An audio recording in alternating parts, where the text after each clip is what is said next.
the beginning of trouble when I first moved into the neighborhood. I thought I had found the perfect balance between suburban living and a slice of rural charm. My house sat on the edge of the subdivision, bordered by a thin line of woods that gave the illusion of privacy. It wasn't a sprawling estate, but it was big enough to give me space for a small garden, a cozy patio, and one dream I had always held close to my heart: raising backyard chickens. To most people, chickens are just noisy birds better left on farms. But to me, they symbolized self-sufficiency, a connection to nature, and the simple joy of collecting fresh eggs every morning. I had done my research thoroughly.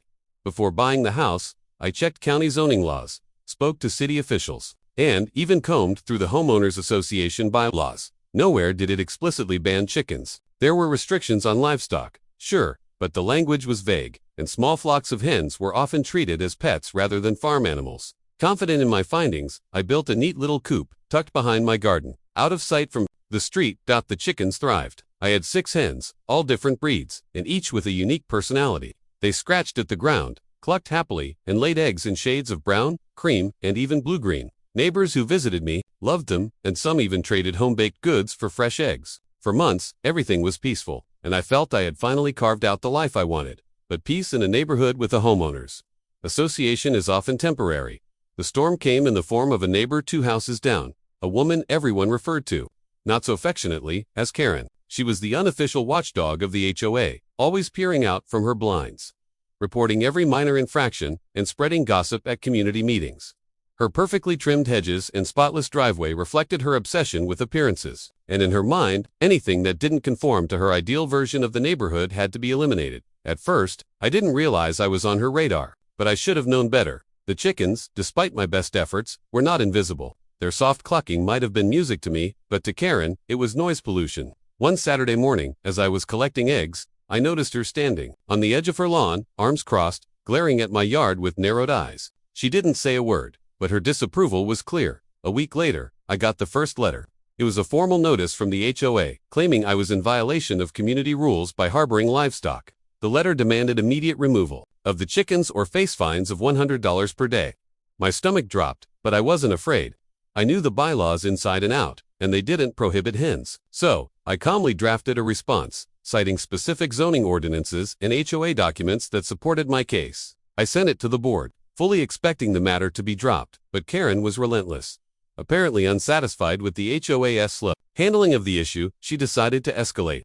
One crisp autumn morning, as I was tending to my garden, 2 police officers pulled up in front of my house. They walked into my yard with that stiff posture that comes when someone has filed a complaint. Karen stood on the sidewalk, arms folded smugly, watching like a hawk who had just caught her prey. The officers explained that they had received a call about illegal livestock and noise disturbances. I kept my composure, invited them to the backyard, and showed them the coop. The chickens were calm, the yard was clean, and there was no evidence of neglect or excessive noise. One officer even chuckled when a hen strutted up to him, pecking curiously at his boot. After a brief conversation, they admitted they had no grounds to take action and left, leaving Karen fuming on the curb. I thought that would be the end of it. Surely after the police dismissed her complaint, she would move on to some other imagined offense. But Karen was not the type to back down. Instead, she doubled down. The HOA began bombarding me with letters and threats of fines. Karen collected signatures from other neighbors, painting my chickens as a menace that would attract rodents and lower property values. She even started a smear campaign at community events, spreading exaggerated stories about noise, smells, and disease. My once friendly neighbors started to give me wary looks, hesitant to associate with someone now branded as a troublemaker. I felt isolated, cornered, and frustrated. All I wanted was a quiet life with my chickens, but Karen had turned it into a battlefield. At night, I lay awake wondering if I should just give in, sell the chickens, and be done with it. But deep down, something hardened inside me. Karen wasn't just attacking my chickens. She was attacking my right to live peacefully on my property. She thrived on control, and I refused to let her win. So instead of caving, I started digging deeper. I revisited county zoning laws, HOA bylaws, and even state regulations. The more I researched, the clearer it became. Not only was I allowed to keep my chickens, but Karen herself was skating on thin ice. Her own property, with its extended driveway and oversized shed, was technically in violation of multiple HOA rules that she had either ignored or managed to cover up through her influence on the board. That realization lit a fire in me. I wasn't going to play defense anymore. If Karen wanted a war, then I would give her one. But this time, I would fight smart. using her own tactics and the law itself to turn the tables.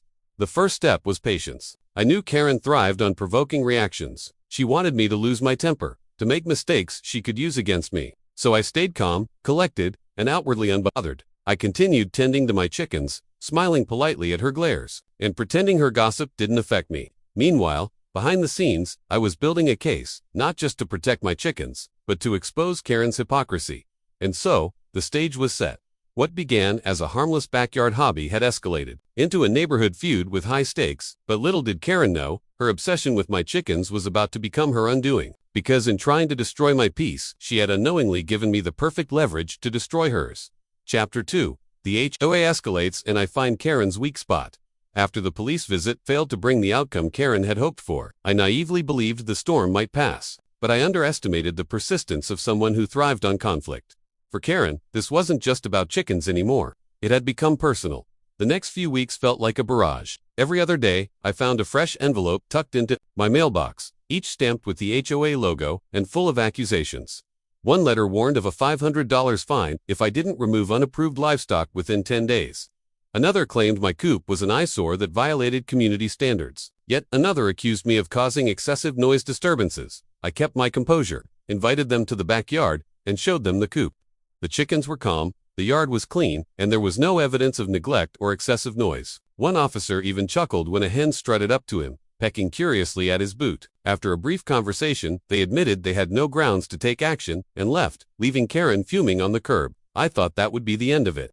Surely, after the police dismissed her complaint, she would move on to some other imagined offense, but Karen was not the type to back down. Instead, she doubled down. The HOA began bombarding me with letters and threats of fines. Karen collected signatures from other neighbors, painting my chickens as a menace that would attract rodents and lower property values. She even started a smear campaign at community events, spreading exaggerated stories about noise, smells, and disease. My once friendly neighbors started to give me wary looks. Hesitant to associate with someone now branded as a troublemaker, I felt isolated, cornered, and frustrated. All I wanted was a quiet life with my chickens, but Karen had turned it into a battlefield. At night, I lay awake wondering if I should just give in, sell the chickens, and be done with it. But deep down, something hardened inside me. Karen wasn't just attacking my chickens. She was attacking my right to live peacefully on my property. She thrived on control, and I refused to let her win. So instead of caving, I started digging deeper. I revisited county zoning laws, HOA bylaws, and even state regulations. The more I researched, the clearer it became. Not only was I allowed to keep my chickens, but Karen herself was skating on thin ice. Her own property, with its extended driveway and oversized shed, was technically in violation of multiple HOA rules that she had either ignored or managed to cover up through her influence on the board. That realization lit a fire in me. I wasn't going to play defense anymore. If Karen wanted a war, then I would give her one. But this time, I would fight smart, using her own tactics and the law itself to turn the tables. The first step was patience. I knew Karen thrived on provoking reactions. She wanted me to lose my temper, to make mistakes she could use against me. So I stayed calm, collected, and outwardly unbothered. I continued tending to my chickens, smiling politely at her glares, and pretending her gossip didn't affect me. Meanwhile, behind the scenes, I was building a case, not just to protect my chickens, but to expose Karen's hypocrisy. And so, the stage was set. What began as a harmless backyard hobby had escalated into a neighborhood feud with high stakes. But little did Karen know, her obsession with my chickens was about to become her undoing. Because in trying to destroy my peace, she had unknowingly given me the perfect leverage to destroy hers. The HOA escalates and I find Karen's weak spot. After the police visit failed to bring the outcome Karen had hoped for, I naively believed the storm might pass. But I underestimated the persistence of someone who thrived on conflict. For Karen, this wasn't just about chickens anymore, it had become personal. The next few weeks felt like a barrage.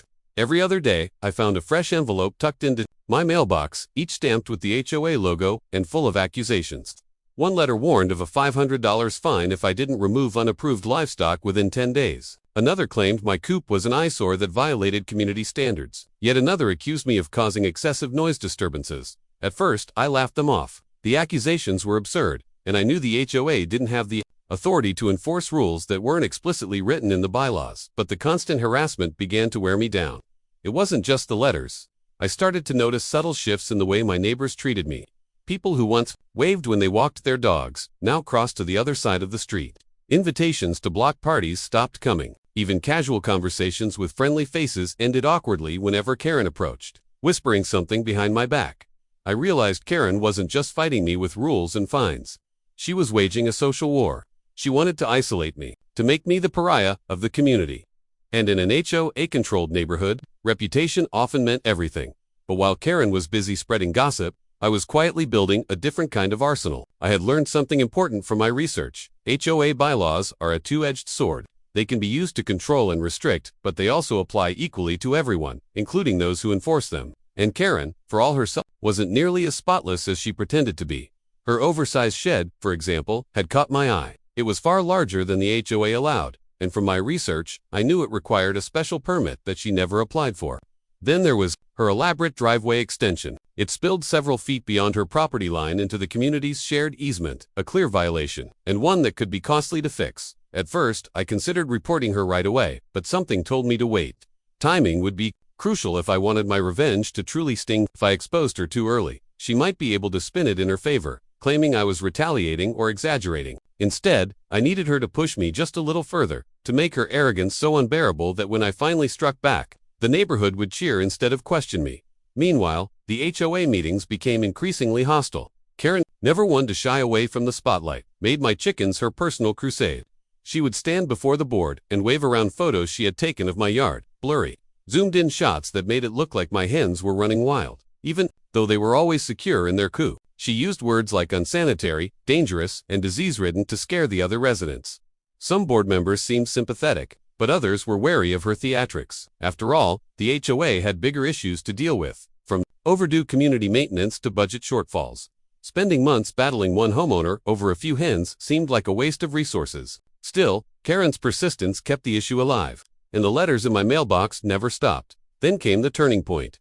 One chilly evening, I returned home from work to find a bright orange notice taped to my front door. It was a final warning from the HOA, claiming I was now being fined $100 per day until the chickens were removed. My total balance due was already listed at $1,400, a number that made my jaw drop. I knew these fines weren't legally enforceable without due process, but the intent was clear. They were trying to intimidate me into submission. That night, I sat in my kitchen, staring at the notice, anger boiling inside me. Enough was enough. Karen wanted a war. She was going to get one. The very next morning, I made a trip to the county zoning office. Armed with the HOA's letter, I asked the clerk to confirm whether my chickens were legal. The clerk chuckled, pulled up the ordinances, and confirmed exactly what I already knew. Hens were permitted in residential areas, as long as they weren't roosters, and there were no restrictions on the number I was keeping. Not only that, but the county's definition of livestock explicitly excluded poultry when kept in small flocks for personal use. I asked for a written statement, and they provided it, stamped and signed. That paper was my golden ticket. With it, I could shut down any future HOA claims about legality. But I wasn't going to just use it defensively. I was going to weaponize it. While I was at the zoning office, I decided to dig a little deeper. Using property records and permit filings, I pulled up information about Karen's lot. Sure enough, her shed had no permit on file, and her driveway extension. The county marked it as a violation that had been ignored for years. Technically, the HOA should have forced her to correct both issues long ago, but they hadn't, likely because Karen had influence over the board. That was my opening. Instead of rushing to expose her, I quietly collected everything I needed: photos of her shed, measurements of her driveway, and copies of the official zoning documents. I filed them neatly in a folder labeled insurance. Every time another HOA letter arrived in my mailbox, I added it to the folder, building a thick stack of evidence that showed not only their harassment but also Karen's hypocrisy. In the meantime, I played the long game. I kept my yard immaculate, my coop spotless, and my hens quiet. I knew Karen was watching, desperate to catch me slipping, but I gave her nothing. The calmer and cleaner my property appeared, the more unhinged her obsession looked to everyone else. Neighbors started to notice the imbalance. A few even whispered to me quietly that they thought she was going too far. The pressure on her started to build, though she didn't realize it yet. Each move she made, each letter she pushed the HOA to send, was tightening noose she had unknowingly tied around her own neck. By the time the next HOA meeting rolled around, I was ready. I attended with my thick folder in hand, sitting quietly. As Karen launched into yet another tirade about my law-breaking chickens, she demanded the board escalate their fines, and she even suggested taking me to court if I didn't comply. That was when I stood up, walked to the front, and laid my paperwork on the table. The zoning letter was crystal clear. My chickens were legal, my coop was compliant, and the HOA had no grounds to fine me. I spoke calmly, methodically, pointing out every line of the law that proved my case. And then, when the board was left, fumbling for words, I slid out the photos of Karen's shed and driveway violations. I didn't push too hard, not yet. I simply stated that I hoped the HOA would enforce the rules fairly and equally, as their bylaws required. Then I sat back down. That silence in the room was deafening. Karen's face flushed crimson as she realized what I had done. For the first time, the power dynamic had shifted, and that was just the beginning. Karen strikes back. But I turned the HOA against her. For a moment, it looked like I had finally won. After the HOA meeting where I presented my zoning paperwork and quietly exposed Karen's violations, the board seemed shaken. The president cleared his throat and muttered something about reviewing the documents and ensuring fairness. The other board members shuffled their papers nervously, avoiding eye contact with me. Karen, meanwhile, sat rigid in her chair, her lips pressed into a thin line, her eyes wide with fury. For someone used to controlling the narrative, the sudden shift in the room was unbearable. She glared at me as though I had committed the ultimate betrayal, when in reality, all I had done was defend myself with the truth. Walking home that night, I felt a surge of satisfaction. My folder of evidence had done its job. The chickens were safe, my rights had been proven, and Karen's hypocrisy was out in the open. For the first time in months, I allowed myself to breathe. I thought perhaps she might retreat, lick her wounds, and let the matter die quietly. But I should have known better. Karen wasn't the type to surrender. She was the type who doubled down. The retaliation began almost immediately. Within days, anonymous complaints started appearing in my mailbox. They weren't official HOA letters, but handwritten notes, slipped in with a kind of petty malice that only someone desperate could muster. One accused me of leaving my garbage cans out too long. Another claimed my lawn was unkempt, despite the fact that I mowed it twice a week. The most ridiculous one complained about the smell of farm animals wafting through the neighborhood. Even though my coop was spotless and odorless, it was obvious who was behind them. Karen had switched from open confrontation to shadow warfare, hoping to needle me into frustration. Then came the more serious attempt. At the following HOA meeting, Karen brought up a new angle: property values. She argued that even if my chickens were technically legal, their presence threatened to drag down home prices in the neighborhood. She waved a printed article about backyard poultry spreading disease and attracting predators. She even claimed that potential buyers had driven past her home and made comments about the noise. It was a clever tactic. Fear of losing property value is one of the most powerful tools in an HOA's arsenal. People might ignore rules about fences or sheds, but threaten their bottom line, and suddenly they're on high alert. For a moment, I worried she might win them back to her side. But that was when I decided it was time to escalate my own strategy. I had already shown the board her violations quietly, hinting that enforcement should apply equally. But now I began pressing harder.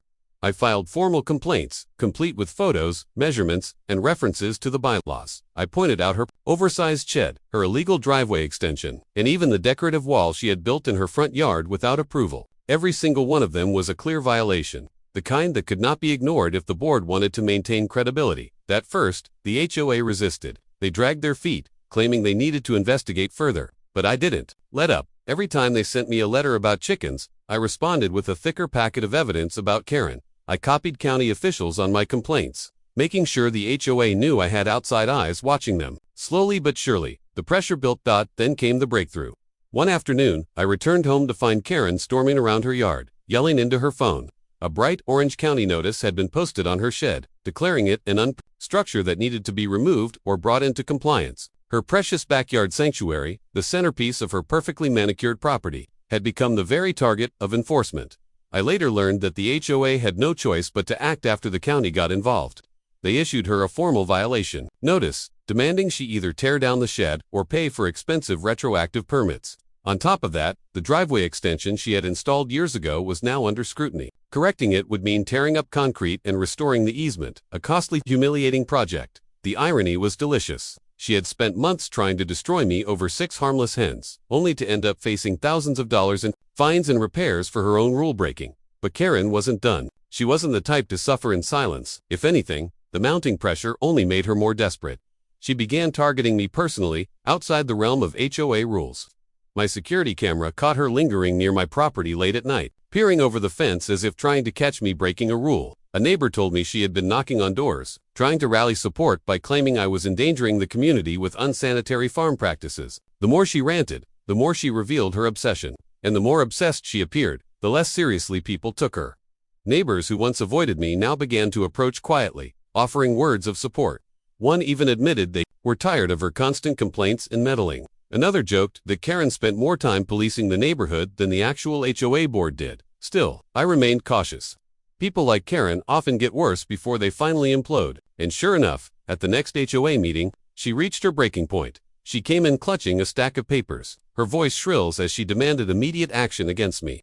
She claimed she had scientific proof that my chickens were attracting rats. She accused the HOA of favoritism for not enforcing the rules against me. And then, in a moment of pure desperation, she pointed at me across the room and declared that if the board didn't remove my chickens, she would sue, not just me, but the entire HOA.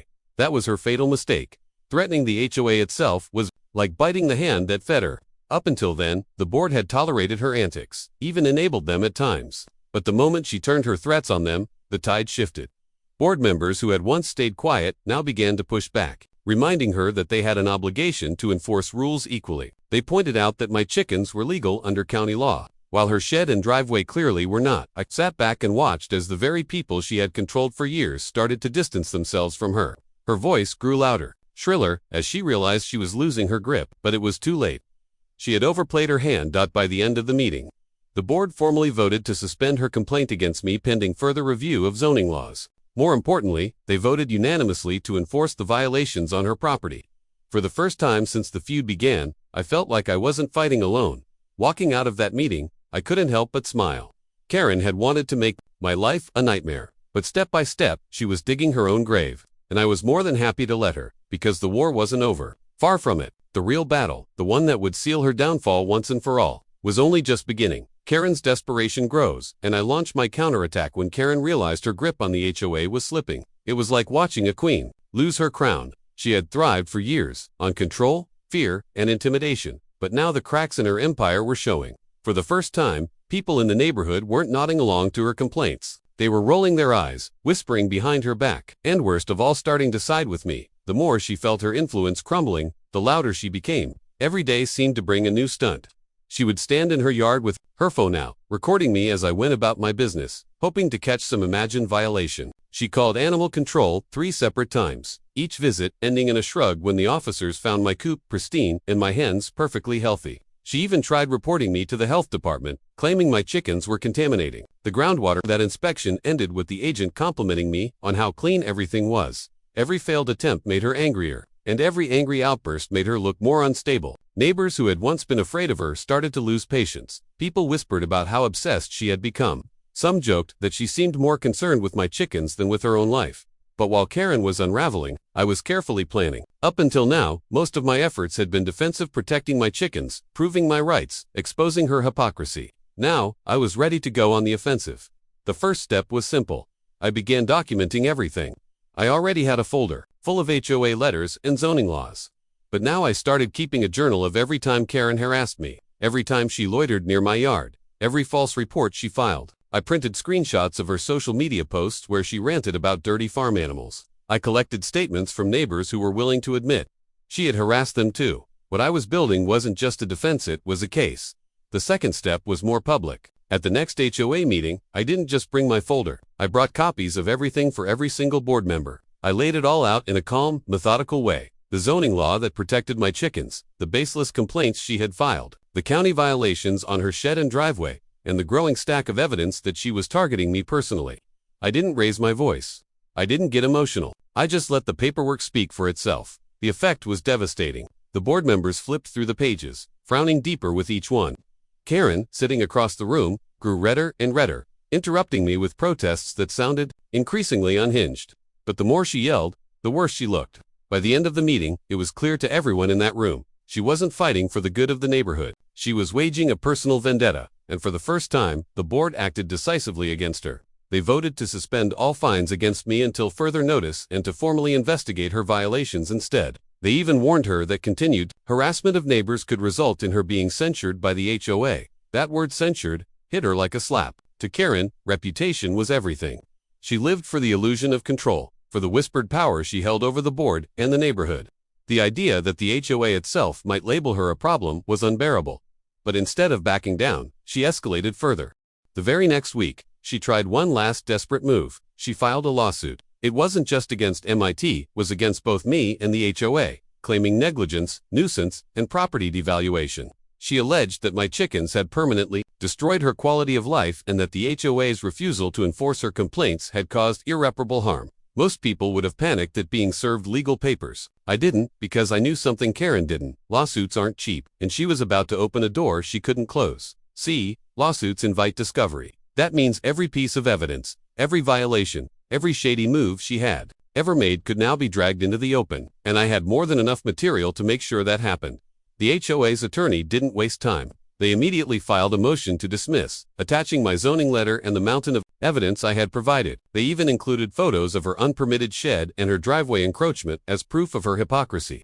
Karen had walked into court thinking she would force everyone's hand, but instead she gave us the perfect opportunity to dismantle her credibility once and for all. Meanwhile, the court of public opinion in the neighborhood was shifting rapidly. People who had once been quiet were now openly mocking her.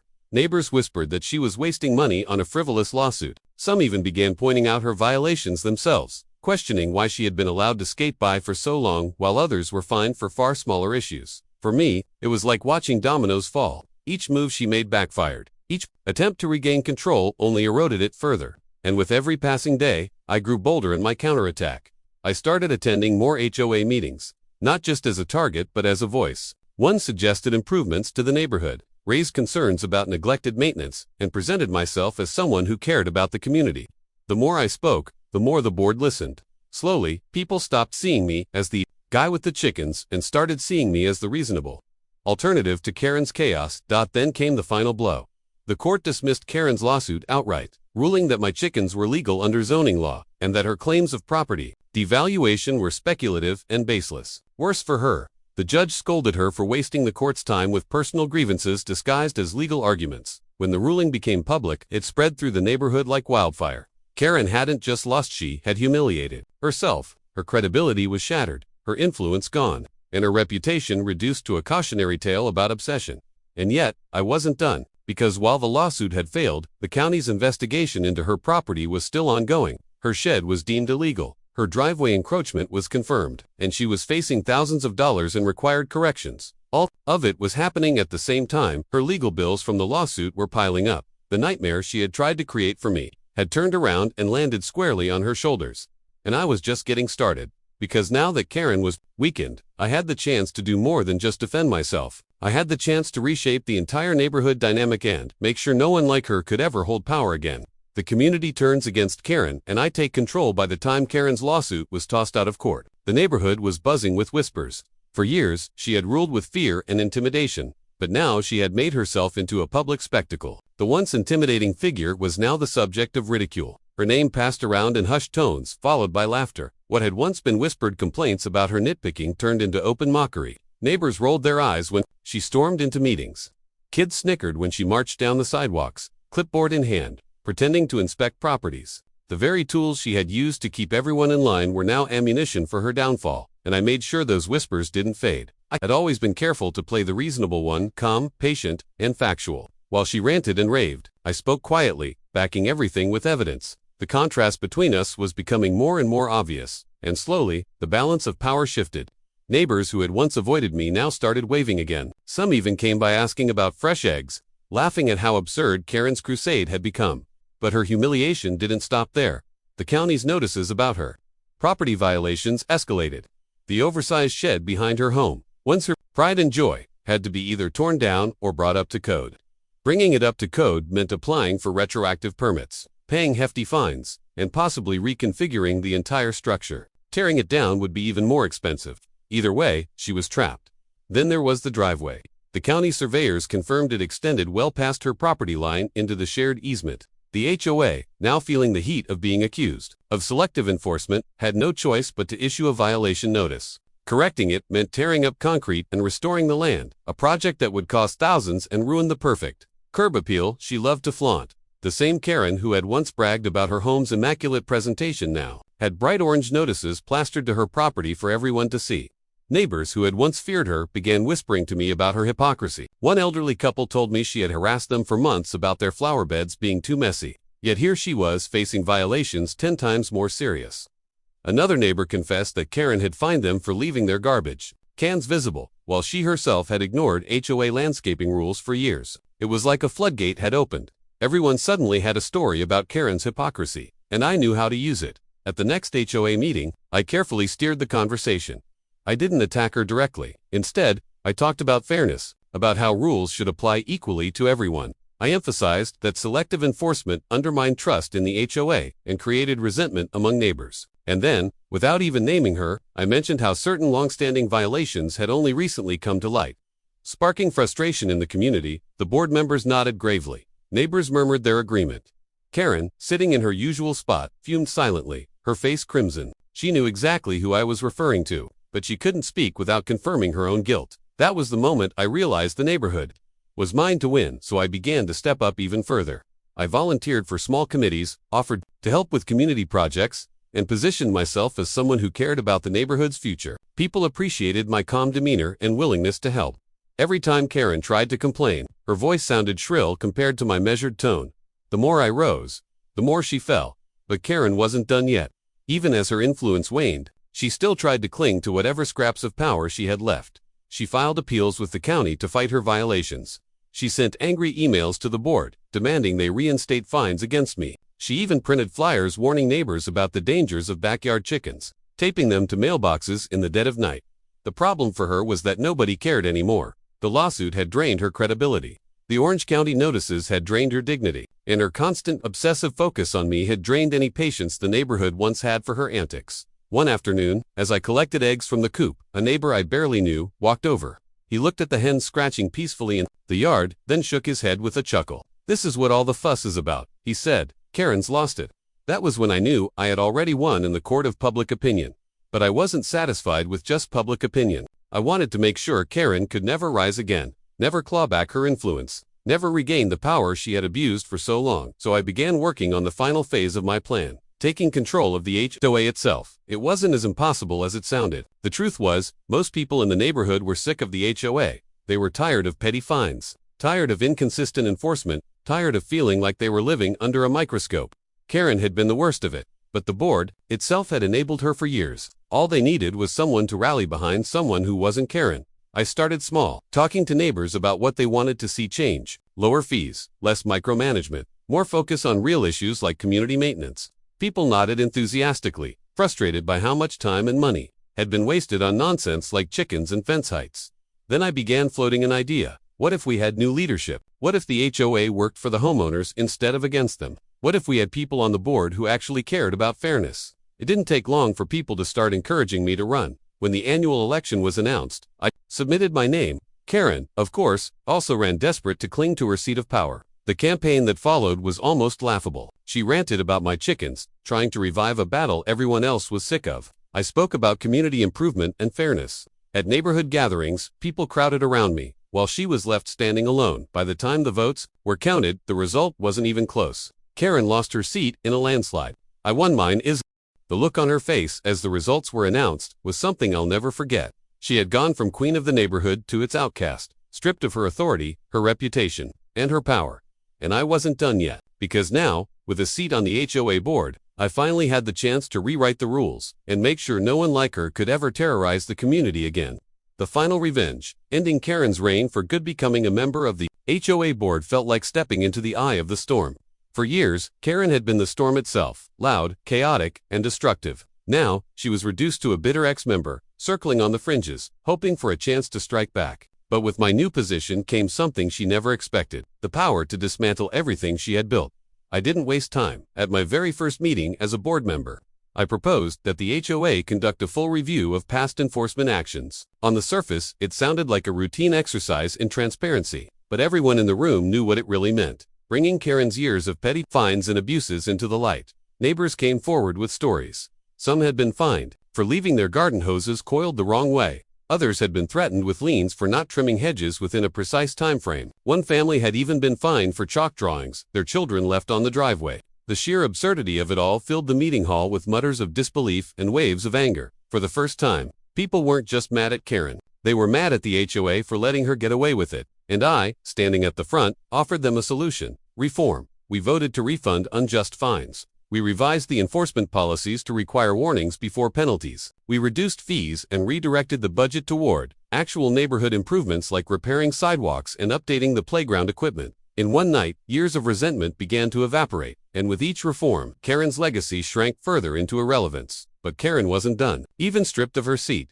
she continued to show up at meetings, ranting from the back row about my chickens, about how the neighborhood was going downhill, about how I was destroying the standards she had spent years upholding. Each time, her voice grew shriller, her arguments thinner. People stopped listening. Some even laughed. The woman who once commanded fear now inspired nothing but ridicule. Backyard